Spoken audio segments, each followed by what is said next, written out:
Сөйлеп жіберіңіз, пожалуйста, міне болашақ концерт турында. 7 февральда 2017 жылны Габдулла Тукай исемендәге Татар дәүләт филармониясында филармония Татарстан Республикасының филармония джаз оркестры оештыра зур концерт. Ул концертта инде безнең бөек җырчыларыбызның, бөек композиторларыбызның әсәрләре яңгырый. Ул инде әйтәк Рөстәм Яхин, Музафаров, Мансур Музафаров, Жиганов, Җәүдәт Фәйзи һәм шулай көндә менә бүгенге көндә кисәк безнең яшь композиторларыбызның әсәрләре дә яңгыраячак. Ул инде Эльмир Низамов, Эльмира Галимова, Резда Хиярова, Илгиз Шәһрәзиев, Илнар Сабирзянов, менә шуларның җырлары яңгыраячак. Менә инде сез беләсез, гомумән джаз оркестры халык безнең татар халкы татар тамашачысы белми.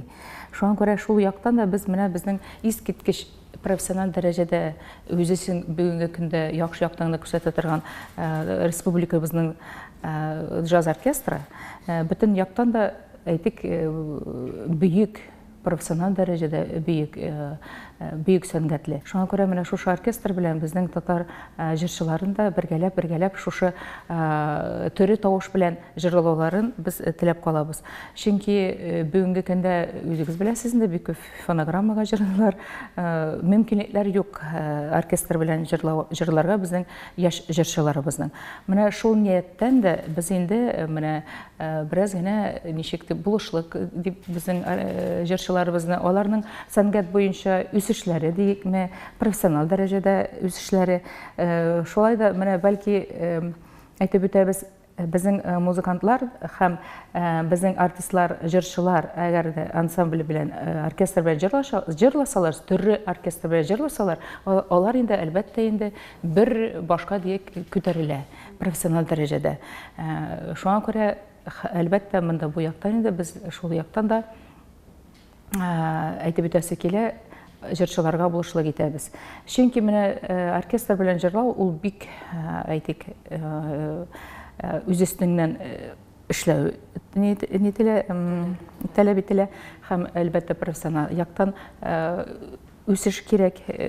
Шуңа күрә инде менә шушы проектны без быел инде булдырырга тырыштык. Ул яңа проект. Ул яңа проект. Но әлбәттә инде менә әйтик, менә безнең шушы концертта, зур концертта ул 3 бүлектән була. Беренче бүлек әйтик, ул эпоха. Олег Лунстромның эпохасы. Олег Лунстром 1947 елны Китай шәһәреннән Китайдан Шанхай шәһәреннән монда күчеп килгән булган джаз оркестры белән. Ул да булса безнең Россиядә, безнең Казан шәһәрен ул сайлап алган.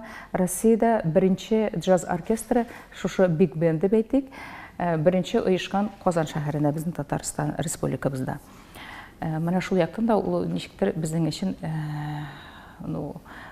шатлыклы һәм әлбәттә шушы традицияне без югалтмаска тиешбез һәм Олег Лунстромның традицияларын без алга таба тормышка ашырга кирәк, югалтмаска кирәк. Менә шулай итеп инде безнең беренче бүлек була Олег Лунстром эшкәртелгән, Олег Лунстромның аранжировкалары белән эшкәртелгән татар әсәрләре, татар композиторларның әсәрләре яңгыраячак. Ул да булса Александр Ключуровның әсәрләре, ул да булса Алмаз Монасыповның, аннары соң инде Рөстәм Яхинның җырлары яңгыраячак, Нәҗип Жигановның, Музафаровның җырлары яңгыраячак менә шушы беренче бүлектә. Ул бүлектә кемнәр? Ул бүлектә катнаша Казан егетләре төркеме, аннары соң мин карап үтсәм минем фамилияләрем. Ул да булса инде менә мин үзем дә җырлап үтерәм ул бүлектә һәм Алина Шәрипҗанова җырлаячак, Айдар Сулейманов. Так, Рушания Мушарапова, Эльнар Сабирҗанов. Менә беренче бүлектә инде ул. Аннары соң инде икенче бүлек ул 50нче елларны Шағылдыра, Олег Лунстр менде біздің Мәскәуге кетіп бара. Оркестр, ярт оркестр біздің шунда қозғала. Һәм әлбәттә безнең монда шушы традицияны дәвам итүче, аның белән кайткан, Китайдан кайткан, Шанхайдан кайткан Виктор Деринг дәвам итә. Менә мин үзем дә Виктор Дерингда 25 ел, Виктор Деринг оркестрында 25 ел эшләгән идем инде. Шушы традицияны дәвам итүче җырчы дип әйтәсем килә. Мин татар җырларын гына җырладым аның оркестрында, джаз оркестрында. Шулай иттереп, бу инде Олег Лунстрымнан соң Виктор Деринг калган шушы әсәрләр яңгыраячак. Монда инде Алмаз Манасыповның әсәрләре, монда инде менә ничек дип әйтим, Резида Ахиярованың, Рашид Абдуллинның, Рашид Калимуллинның әсәрләре яңгыраячак. Аннары соң инде монда әйтеп битим, кемнәр җырчылардан кемнәр катнаша? Шулай Казан егетләре, монда Азат Алсу, Фазылҗановлар, монда катнаша тагын җырлый Фанил Вакказов, Эльза Заяри. Аннары соң шулай мин.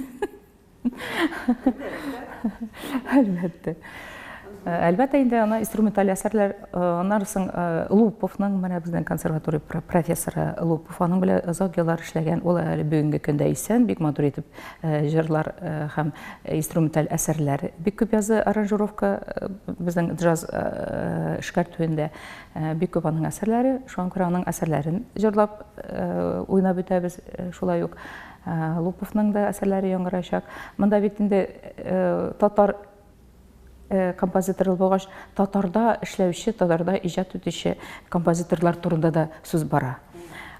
Шуңа күрә менә Луповның ул безнең бөек композиторларыбызның берсе, бүгенге көндә эшләп килүче исән кеше, аның әсәрендә без яңгыратачакбыз.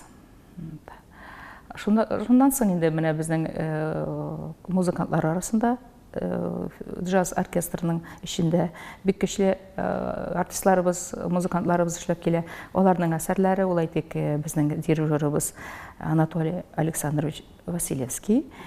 Шулай безнең бик талантлы музыкантыбыз ул инде Андрей Фролов. Шулай итеп тагын бер аранжировщик бар, ул безнең дә булса талантлы егетебез Дмитрий Голубев.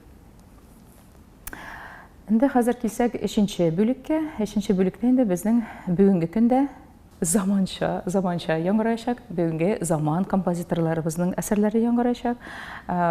Ул инде Эльмир Низамов, ул Эльмира Галимова, шулай ук Илгиз Шайхразиев, Илнар Сабирҗанов.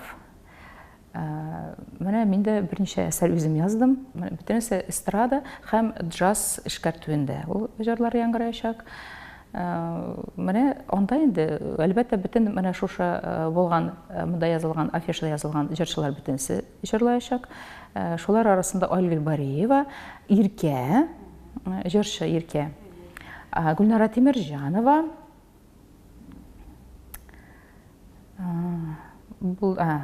Алина Ибраева,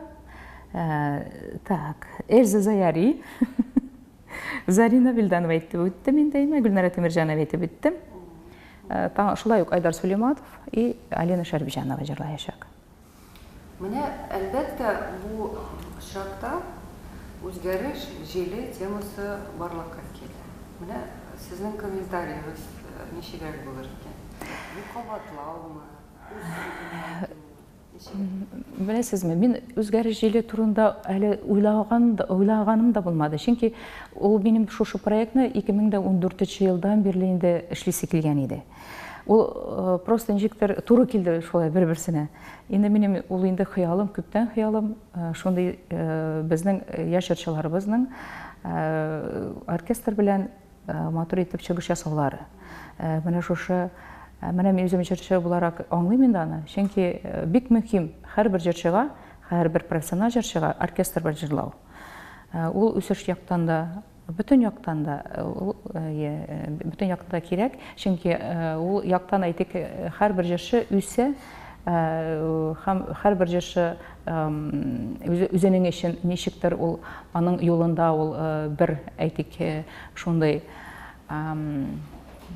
яктылык дип әйтик, шундый якты юл, чөнки һәрбер җырчы үзенең хыялында менә оркестр белән җырлау хыялы бар.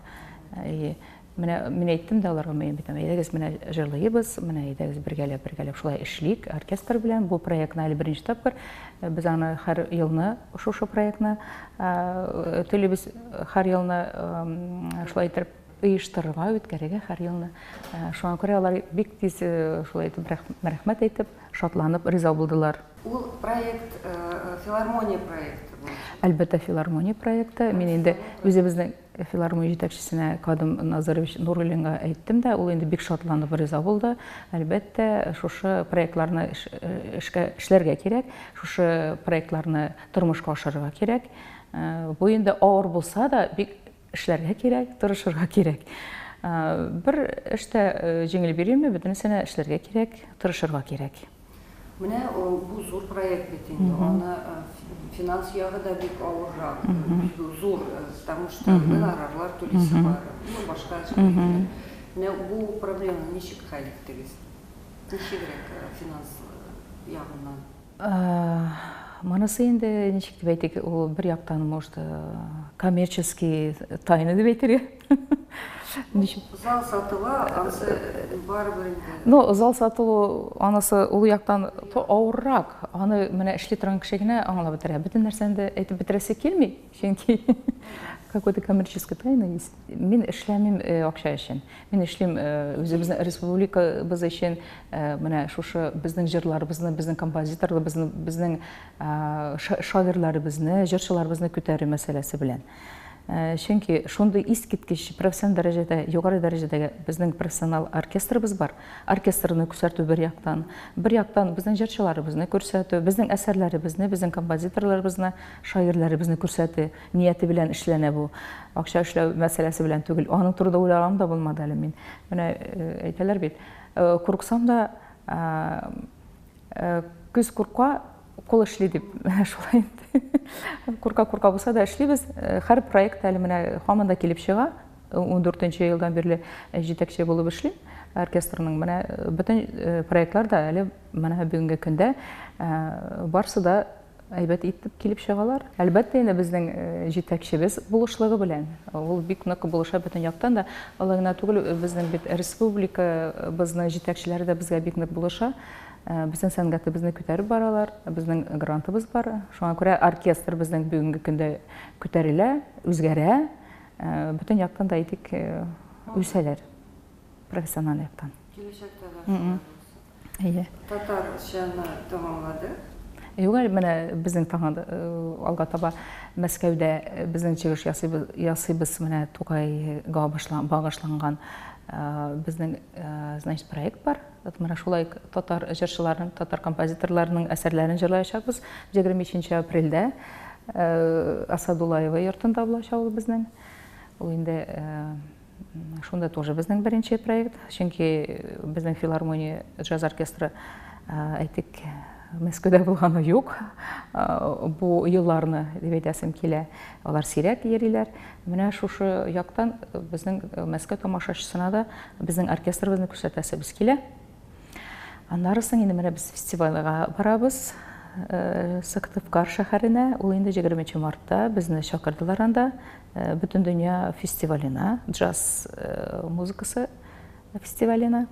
Менә анда барачакбыз. Безнең әле планнар бик зурдан. Оркестр зур, нәрсә бит инде, вот Мәскәүдә ничек барасыз? Бөтен оркестр бара. Бөтен оркестр бара. Менә бу бөтен җырчыларны алып барабыз. Ул бер көнлек гастроль буламы? Бер көнлек инде, бер көн барабыз. Куябыз, анда кайтабыз инде. Барабыз да кайтабыз. Куркып торырга әйтәм бит, куркып торырга кирәкме? Эшне эшләргә кирәк.